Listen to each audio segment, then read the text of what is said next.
Assalamualaikum warahmatullahi wabarakatuh. Terima kasih sudah hadir untuk pertemuan ke-14 mata kuliah Dasar Manajemen Bisnis Digital. Jadi pertemuan ke-14 ini akan mempelajari tentang bab 13 yaitu etika dan hukum. Jadi kemarin kita udah agak sedikit membahas ya untuk bab 12 itu juga ada masuk dari cyber sendiri juga ada etika eh, perlindungan pelanggan gitu ya. Nah, kita butuh lihat ini. Perkembangan bisnis digital yang pesat menghadirkan tantangan etika dan hukum. Jadi memang memahami regulasi dan tanggung jawab moral menjadi penting untuk menjaga integritas dan kepercayaan publik dalam dunia nyata. Dan mungkin dunia digital ya, kalau dunia nyata mungkin juga perlu, tapi di dunia digital sangat penting. Karena memang digital lebih cepat untuk menyebar dibanding dunia nyata. Nah, pentingnya etika, jadi memang etika ini seperti kompas moral. Jadi memang kita bisa lihat ya, ada pengambilan keputusan di dunia digital ini memang penting untuk menjaga kepercayaan publik dan integritas bisnis sendiri. Jadi kita punya ada prinsip-prinsip etika digital, adik-adik. Jadi memang nanti ada integritas digital. Nomor satu, kejujuran dalam iklan dan transparansi. Jadi misalkan contoh nih ya, kita kasih gambar eh, kita jualan apa ya? Misalkan jualan sepatu, kita kasih gambarnya bagus banget gitu ya. Kita kasih videonya keren, tapi yang datang ternyata sepatunya kurang baik. Bahkan ada yang lucu ya, ada konten orang beli sofa, wah sofanya murah nih harganya 400.000 gitu ya. Dia beli, ternyata datang sofanya sofa Barbie. Itu adanya kejujuran dan transparansi iklan tersendiri gitu ya. Di gambarnya kayak sofanya bagus, bisa diduduki. Datang-datang sofanya boneka Barbie. Nah, itu harus kita junjung untuk transparansinya dan kejujuran dalam iklan tersendiri. Nomor dua, kita ada keadilan. Jadi memang algoritma tidak diskriminatif terhadap penggunanya sendiri. Nah, kalau kita bisa lihat itu algoritma sendiri itu nggak diskriminatif gitu ya. Jadi di mana eh, penggunanya misalkan contoh yang em, kita bikin diskon, kemudian yang dilihat cuman orang yang beli aja, tapi kan yang belum beli juga kita bisa dapat customer baru gitu ya. Kita juga bisa dapat atau mungkin customer yang memang eh, belum tahu nih gitu ya. Nah, itu kita mesti bikin algoritmanya tidak diskriminatif. Misalkan contoh ya, agama gitu kan itu berdampak sekali. Jadi kita jangan sampai buat iklan yang ada diskriminatif, misalkan perempuan itu sensitif ya, perbandingan perempuan dan laki-laki, terus kemudian agama itu paling tidak bisa kita adakan untuk ini. Jadi misalkan kita jualannya memang yang memang halal, ya misalkan makanan ya banyaknya, ini nggak bisa ya untuk yang non halal, lah itu nggak apa-apa. Jadi kita harus ngasih tahu kalau misalkan kita makanannya non halal, tapi kalau misalkan kita bilang ternyata non halal, kita bilang halal itu kan juga harus dijunjung tinggi ya. Nah, kemudian ada tanggung jawab. Tanggung jawab itu perlindungan dan hak pengguna harus dijaga. Nah, untuk kita itu udah dapat data pelanggannya, nah itu kita harus melindungi pelanggannya sendiri, dan itu kita harus jaga mereka, jangan sampai kayak kejadian minggu lalu ya, pertemuan sebelumnya cyber, kena cyber gitu ya. Nah kita harus melindungi si pelanggan itu, jadi kita harus mengumumkan hati-hati ada penipuan, pokoknya selain nomor ini atau misalkan selain Instagram ini itu adalah penipu. Jadi hati-hati, hati-hati. Kita harus sebarkan itu terus-menerus karena memang ada hak yang harus dijaga untuk si pengguna kita. Nah, hukum bisnis digital sendiri itu ada UU ITE dan UU PDP. Jadi memang itu adalah pilar utama kita di Indonesia, terutamanya untuk keamanan dan kepatuhan bisnis. Jadi eh, secara atur digital itu biar lebih efektif lagi, di mana kita perlu adanya contoh Undang-Undang ITE mengatur transaksi elektronik dan keabsahan tanda tangan digital. Jadi memang penting nih untuk konsumen serta memastikan keamanan dalam interaksi bisnis di dunia digital. Jadi memang untuk ITE ini kita harus memperlihatkan lagi kira-kira jangan sampai tersebar gitu ya. Nah, itu yang bisa hati-hati.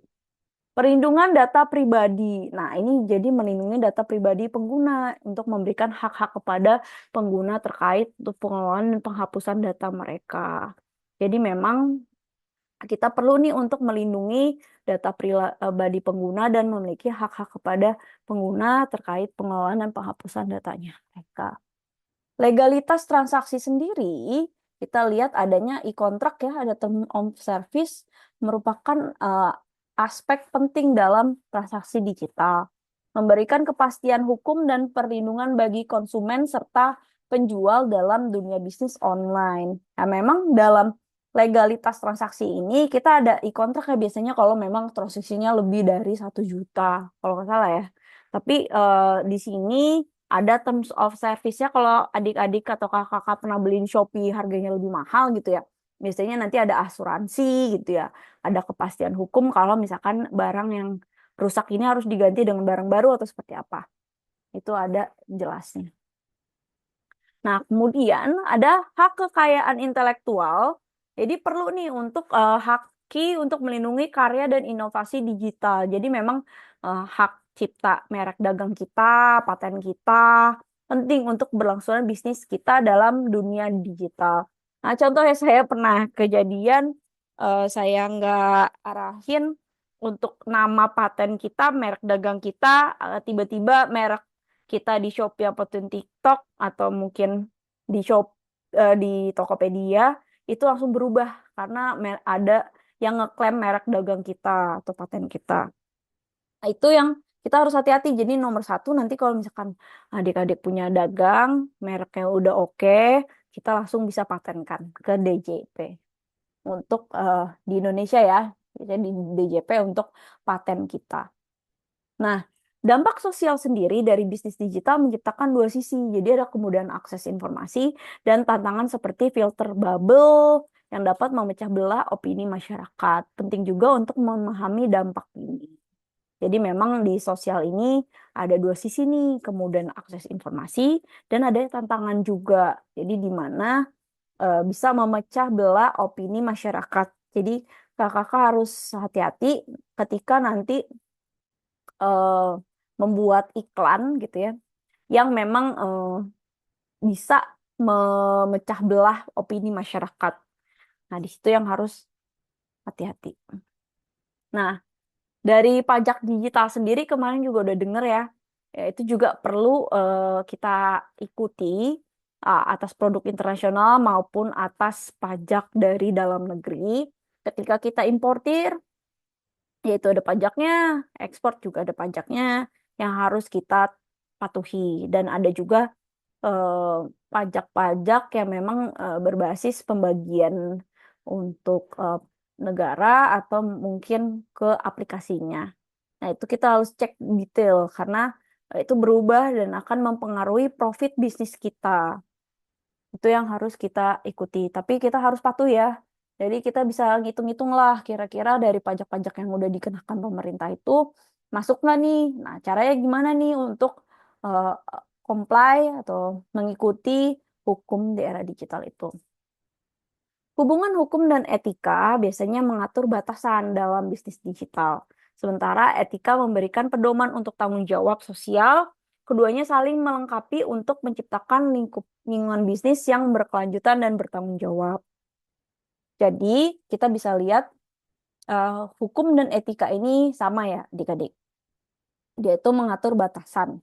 Jadi, keduanya itu saling berkelanjutan dan bertanggung jawab. Jadi, kita tuh ketika berbisnis, kita harus tahu etika, kita harus juga hukumnya. Nah, ini saya nggak ngasih tugas, tapi kalau kakak-kakak nanti atau adik-adik tertarik gitu ya, bisa nganalisis term of service dari aplikasi yang populer gitu ya, atau Tokopedia, Shopee gitu ya. Kita lihat resiko pada kitanya sebagai pengguna. Nah, itu kita yang harus ketika nanti kita lihat untuk sebagai penjual, kita harus baca banget tuh, karena itu berpengaruh pada profit kita ke depannya. Tapi saya nggak ngasih tugas, ya adik-adik bisa kalau nanti ke depannya saya mau. Nah, itu saran saya, adik-adik baca dulu term of service-nya di aplikasi. Ketika nanti kakak-kakak atau adik-adik ini mau membuka suatu bisnis di digital. Karena memang lumayan cukup berat gitu ya. Kita sebagai UMKM untuk menghitung profit kita yang memang sudah secuil, tapi juga dipotong oleh pajak dan biaya aplikasi yang sangat besar. Itu yang harus kita hati-hati, makanya oleh karena itu, setiap ada kebijakan baru, kita harus baca dengan detail. Nah, kira-kira risiko apa yang berdampak pada bisnis kita itu. Baik, terima kasih banyak. Minggu depan kita ada Zoom ya dari pertemuan ke-15. Jadi nanti kita bisa bahas kalian UASnya juga. Terima kasih banyak. Assalamualaikum warahmatullahi wabarakatuh. Sampai jumpa.